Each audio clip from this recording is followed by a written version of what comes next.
My name is Zach Lewis.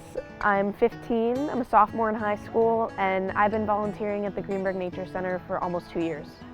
Some of the things that we do the most are basic animal care.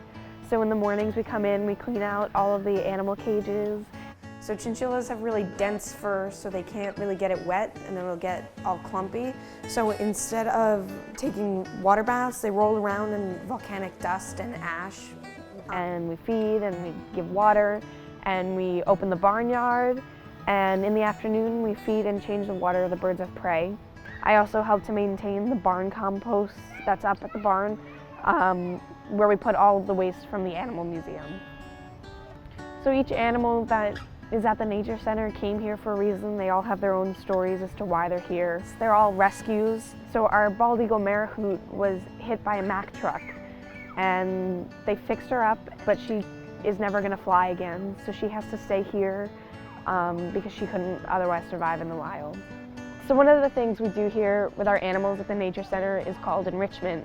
And basically what it is we do different types of activities and we put different things in their cages to promote natural behaviors.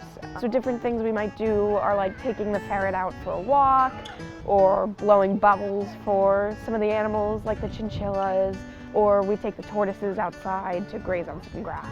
Forest Ninjas are the volunteers who receive special training to take groups of visitors onto our trails, into our woodland trails, to teach them about different native areas that we have.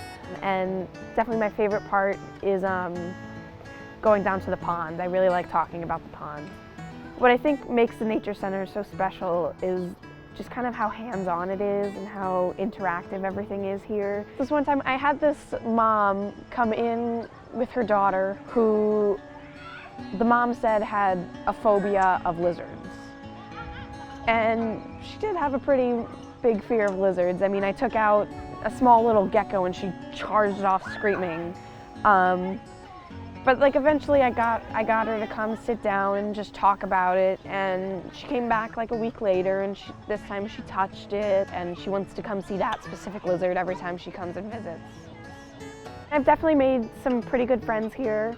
We're all into the same stuff, but we all have our own personalities and different things that we bring to the table, and it's a lot of fun.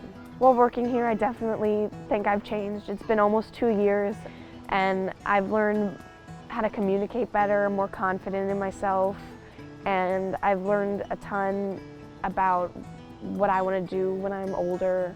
I definitely want to do something involving animals, and I'm leaning towards veterinarian, but it's not set in stone yet.